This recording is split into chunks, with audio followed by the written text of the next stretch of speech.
Welcome to Brains, Bibles, and Beyond, where we discuss theology and worldview apologetics. I'm Nate Day with Think Like Christ Ministries, and I'm here with our resident theologian, Joel Willoughby, with Brains and Bibles. If you would like more information about our ministries, check out our websites, brainsandbibles.com and thinklikechrist.org. And on whatever platform you are using, please like, share, subscribe, do whatever else you know you should do to help us out. If you have any questions, send them to podcast@thinklikechrist.org.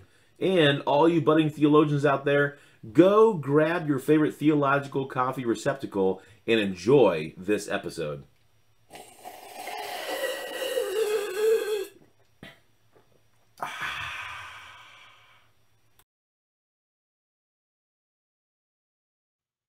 Hey everybody, we are about to watch our last interview on methods of evangelism. This is an interview that Joel did with a missionary at a missions conference he was at here a few months ago. And anyway, Joel's back with us here today. So Joel, this missionary is from Brazil, right? Yeah, Diego Ramos, real great guy. Met his wife, kids there. We had a good time serving together, and both part of this bigger group, kind of a round robin missions deal there over in Boise, Idaho area. And so really enjoyed it. Really great guy. I want you guys to pay attention and listen to what he has to say about the methods of evangelism. And then what's really cool is our next episode, we're going to kind of wrap up all these interviews together and kind of make some common points. Yeah, so this is great. You guys talk about just some of the common methods that he uses. And start listening to this because you're going to notice a few things that are very similar to the other interviews that we've done or that you've done. And yeah, so we're just going to get right into it. Listen to the interview, and we will have another episode where Joel and I kind of discuss through all these different methods that have been brought up and maybe some ones that weren't brought up. So enjoy. Hello and welcome everybody. This is Brains, Bibles, and Beyond. I'm Joel Willoughby here. My normal co-partner, Nate Day, is not able to join us because we are out in Idaho, out in the great state of Idaho. And boy, it is beautiful out here. And I think of the song America the Beautiful. It's like all the things in the song, you know, the mountains of majesty and the amber waves of grain. And I'm like, this is this place. This is where I'm at. You know? But anyways, I have a great guest here today, Diego Ramos. Did I say that correctly? Yes. Okay. Yeah. All right. I know I end up butchering many languages, so I try to be very careful. I'm only good at one of them. You know, the whole world, only one language. So anyways, tell us a little bit about your ministry over in Brazil, what you're involved with, when you started, and just kind of a normal structure of what you do. Yeah. I had the privilege to study in America at the Master Seminary from 2011 to 2014. And then headed back to Brazil right after I finished my MDiv there. And my first ministry involvement with theological education was a teacher at several seminaries in my home state. Cool. And that lasted especially for the first 5 years since we were being back there. But in the last 2 years, I've been more involved with church leadership as a senior pastor and leadership development in the local church level. Yeah, that's awesome. Yeah. That's really good. Yeah. And then of course you're married with kids. Yes, my wife Kezia. Some people find that hard to pronounce, but it's one of Job's daughters. It's Job 42, I think, mentioned. So it's a very spiritual name. Yeah, it is. And we've been married for 15 years, and we have 2 kids, Joanna and Olivia. Awesome. Joanna's 12, Olivia's 7. Yeah, they're pretty awesome. Yeah. And they've really taken to my daughters, in particular my little baby girl. Yeah. She's 11 months just yesterday, actually, little Hannah, and. Yeah, so she's just a cute little chubby baby, and they've really taken to us. It's been pretty funny. Yeah. Anyways, I really want to talk today about evangelism. Okay, so obviously this is one of the most fundamental things that we're supposed to be doing. It's one of the very few things that only happens on this earth. You know, once we're gone, that's it. No more evangelism. So I appreciate the idea of urgency there with that. And so we want to talk a little bit about what works and what doesn't work. And so let's start with what doesn't work and maybe where you've been with those sort of methods. Yeah.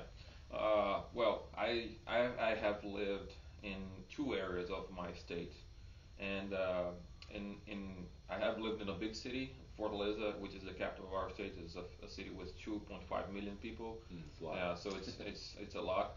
So one thing that doesn't work in Fortaleza anymore is door-to-door evangelism, of course. Yeah, we've seen some street and even bus evangelism. Like somebody hops into a bus and starts preaching the gospel, and the people are stuck with you for some time. Yeah. Okay, and, so you're talking about like just a city bus. Yes. Yes. So it has to make all its little stops. Yes. So a guy like you might just hop on and just start preaching. Yeah. And they don't do anything about it. Yeah. Nobody stops you. No.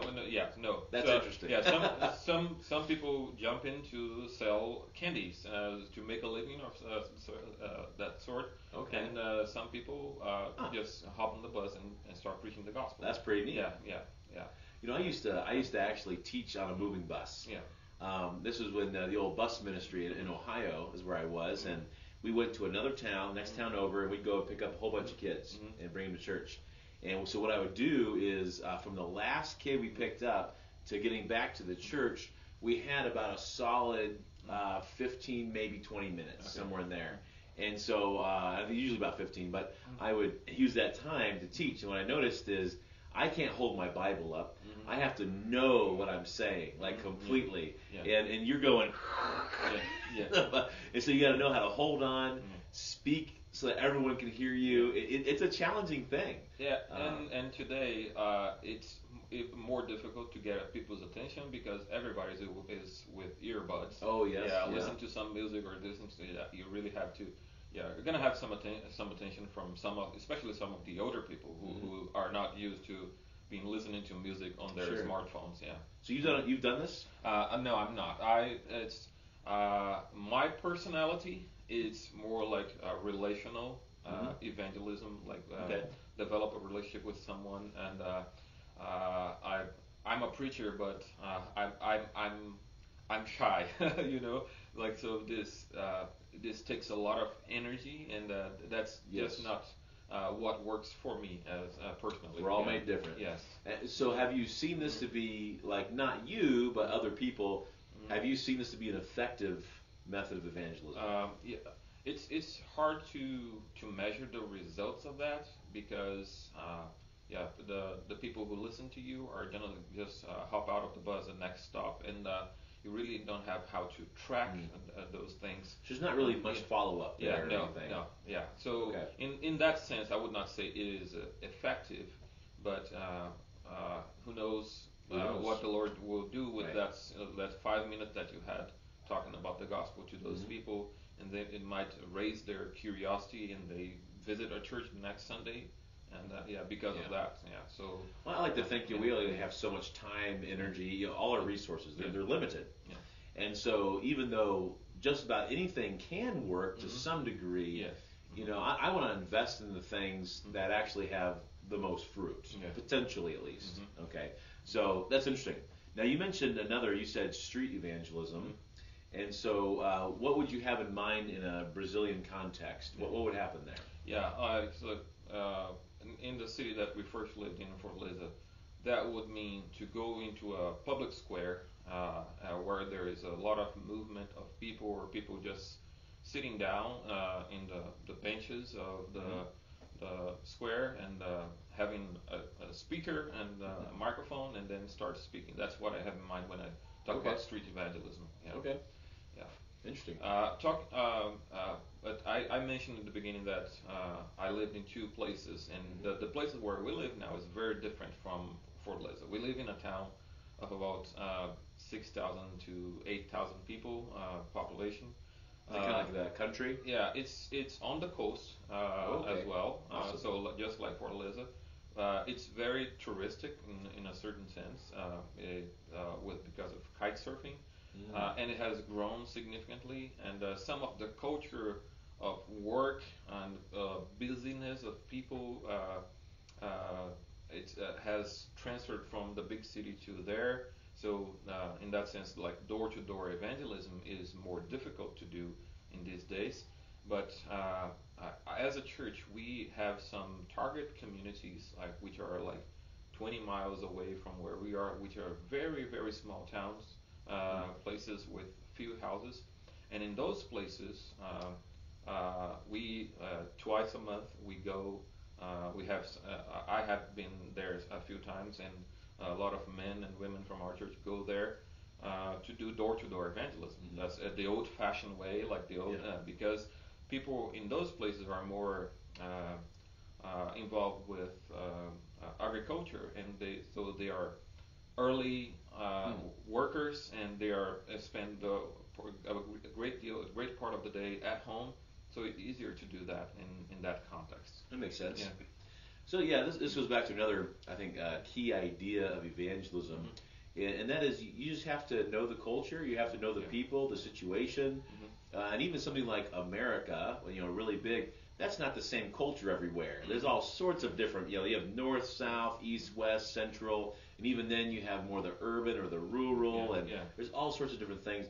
And I know that's true in Brazil as well. There's lots of different types of little cultures that are all around there. I think for some people that may not know, Brazil is a very developed country. Oh yeah.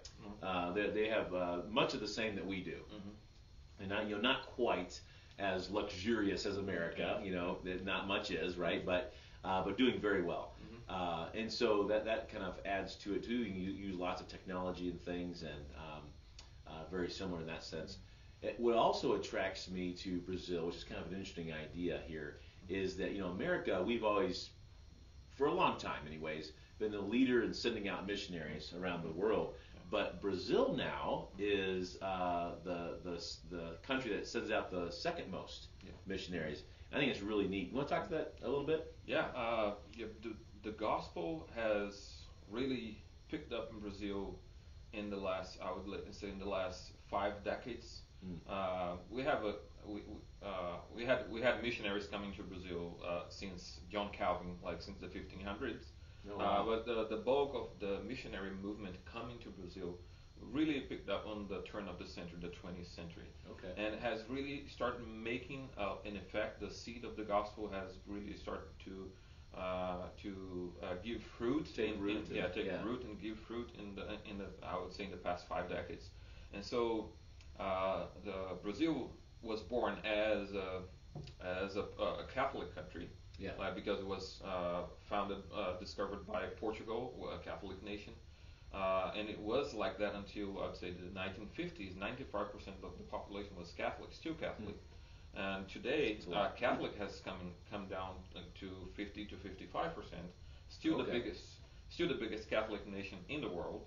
But the evangelical, the Protestants, have grown to 35% of the population. Wow. And so Brazil has become really a large evangelical country, and has especially some regions of the country, like where I live, have stopped being receivers of missionaries to being senders of missionaries. That's really great. To other parts of Brazil and even to other parts of the world. So it's really neat to see what God has worked in Brazil, and some great efforts being done 100 years ago, 150 years ago, and now it's really taking root, and actually Brazil doing the natural thing that is expected of disciples, that's to make new disciples. Yes. Planting those churches and things. Yeah. And so, and here you are, a national of Brazil, doing the work, which is really awesome. Yeah. And I even heard that a lot of missionaries coming from Brazil are actually going to America and reaching the Brazilian people groups that are scattered all through America. And it really comes down to my ministry, just recognizing how dark America is getting. Brazil's on the rise, America's on the decline, and I think it's going to be really soon that Brazil, one of the countries that's going to actually overtake America. And who knows, that Brazil might be the big spotlight of Christianity here real soon. Within our lifetimes. Yeah, well, we have a big population of Brazil, as you mentioned, like in states like Massachusetts and Florida. Those are the big Brazilian populations.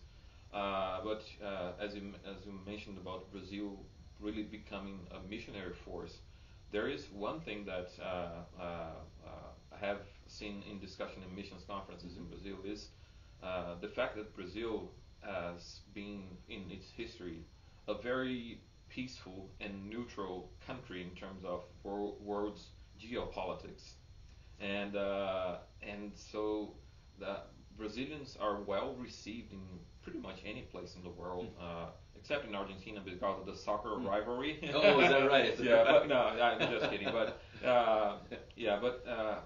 Brazilians are loved all over the world, especially because of soccer. Yeah, like anywhere we go to Brazil, and they start saying some names of soccer players, Pelé, Ronaldo, and those names because they love soccer and America has been involved in many conflicts in the world. So in some part of the world where Americans would be not well received and probably hard to get, Brazilians are well received, and so we've seen missions agencies in America cooperating with Brazilians to send to some countries where the Americans would not be well received because of those geopolitical issues. Right. Yeah. Yeah, that's awesome.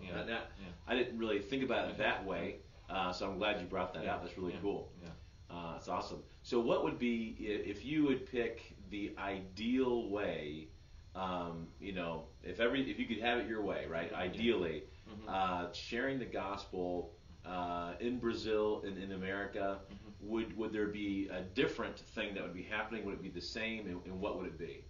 Well, I really believe in relational friendship evangelism, where you establish connections with co-workers or neighbors and start blessing their lives with your own life, and just creating opportunities to have some spiritual conversations. I think that is what goes deeper in people's hearts, is to see the Christian love that we have received from God being passed on to other people, and maybe raising curiosity. Why does this person acts with me this way? Why does this person acting work this way? And that curiosity is not the gospel, but it creates opportunities for gospel, to share the gospel. And I really believe in this relational evangelism. So that's I think the way it ought to be. Sometimes we because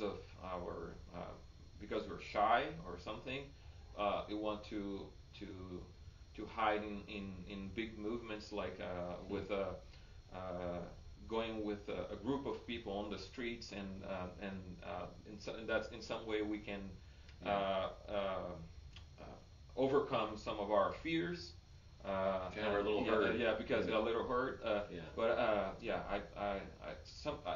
I see there are limitations in the effect of that kind of evangelism. Which I think some people can kind of hide away in that and find little pockets to not do as much in, and maybe it's a good way to start, just to build some confidence. You can hear it.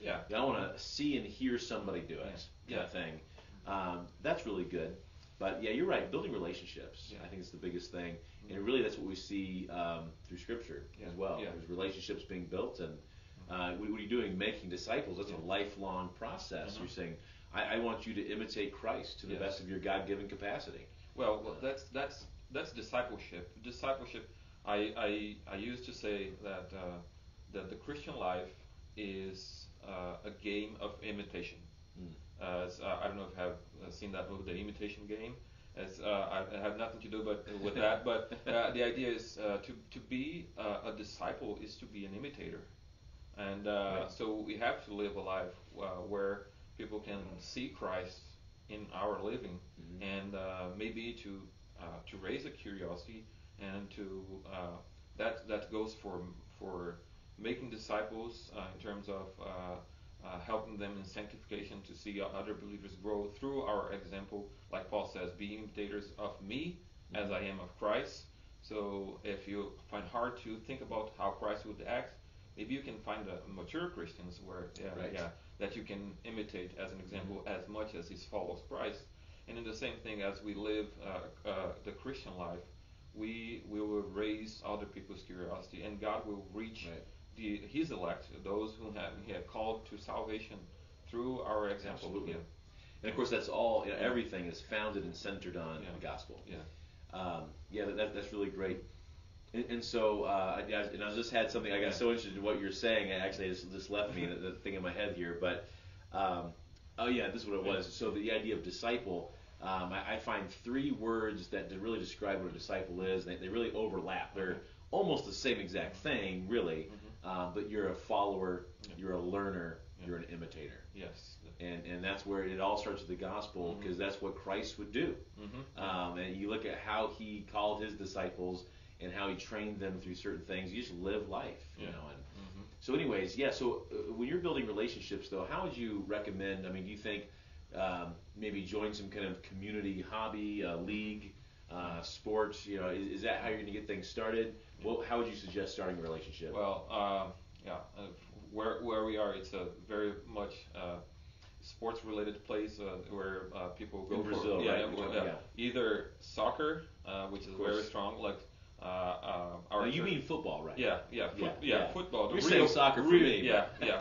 For American's sake, But that's the real football, because we really use the foot. The football. I got it. And so our men in our church have a game on every Thursday, and so some unbelievers go into that and said that's a way of building relationships. Good. Or kite surfing, like you go on the beach and there are a lot of kite surfers all throughout the day, and that's a way of doing relationships. But even if not that, if you go to the barber shop, that's a way of every month I'm in the barber shop, and so that's a way of building a relationship. I have a mechanic for my car, and that's a way of building relationships. So those kinds of things, to be intentional about maybe going to the same places to deepen that relationship with that person. Sounds good. And I would say even sometimes we're tempted to favor Christians, and I have some job to be done in my house, and I want to favor the Christians, the workers in my church, and that's good. That's good, and you should do that. But also think about the possibility of inviting an unbelieving worker, so that you can have an opportunity to build a relationship with that person. Right. Yeah, that's really good. Yeah. I know what you mean, and sometimes even for like a service, I'm thinking, well, if I hire the person in my church, then that's even more tithe going back to our church. It's like part of my money is going back to something I'm already believing in.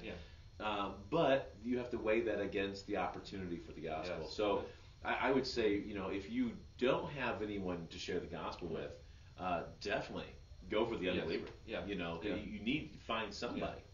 And how would you go about going from, we always start with small talk, right? Hey, the weather, how's your back? Whatever, the family. We go from talking about these kind of things, and how do you segue from that to the gospel? You have some ideas? Even if people don't have a clear doctrine of sin, they understand our world is messed up. So you see there's something wrong around here. You see violence in Brazil. There is a lot of violence, and that can be a segue for the gospel when you talk about like you see that what happened to that guy. He got robbed his cell phone and the other day, and did you hear about that guy who was murdered on the street? And those things can start a conversation about why is the world this way, and you can explain why the world is messy the way it is, and people are violent the way they are, and based on the story of Genesis 3. So that's the foundation of the mess we are in. Politics is a big thing now, and in Brazil we just came from an election, and so you talk about corrupt politicians, and and sometimes we use politicians to think better of ourselves because they are the really bad people, Right. And that's an opportunity to talk about the corruptions of our own hearts. So Yep. yeah, politics is in every people's mouth in everyday talk, and so use that not so that people think better of themselves because I'm not a politician, I'm a better person, but to talk about the corruption that marks everyone in mankind. Yeah. Well, even obviously in America, politics is just raging all the time, and I think in my lifetime, part of that's just getting older, I guess, but I think more and more so, everyone has a stronger political bend, especially in America here, and I think what tends to happen is I like what you said with the idea of, aren't the politicians corrupt? We are too. Yeah. And kind of make that ground and a good basis to start. And why is that? And how does it get better? That's the idea. In America, what I hear most people say is how good my guys are and how bad your guys are. Yeah. And they're not willing to say, they're all kind of corrupt. Yeah. And so, surely we do decide that some are more corrupt than others, Yes. right? But why let that be the focus? I like your focus better. And I like to do that too. I don't really like to make a big deal about what side I'm on kind of thing. Because really, usually when I do vote, it's a lot of calculations because no one's really the ideal candidate, by far.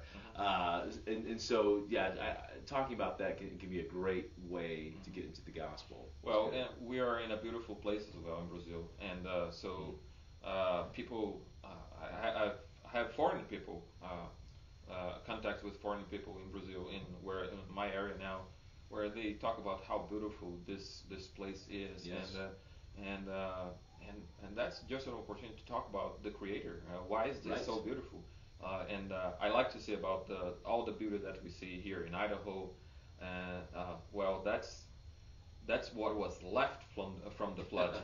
Yeah. Yes. Imagine how the world was beautiful before the flood. This is what was left. This is a leftover. Yeah, right. It's been twice cursed. Yes, but, yeah. What I like to do with, I do like to mention beauty as well. Yeah. I'll mention the sunrise, the sunset. I think there's music that can make a person cry. Yeah. That's an amazing idea. Even a physical attraction, right? We don't always agree on what is beautiful, but the idea is that everybody is attracted to beauty. Yeah. And why is that? From an evolutionary standpoint, that does not make sense. There's no reason that we would have an attraction to beauty. Even the whole idea of reproduction, it doesn't make sense. And of course, this would be a whole other episode talking about all this. But I do like to use that and segue into there has to be some sort of divine creator that made us all a little bit like him. And go into that, and like you said, always going back to Genesis 1-3. There's a good and perfect God that made a good and perfect creation, and we failed. We messed up. But he is so great that he actually even provided a cure for it all, even before they condemned any human being.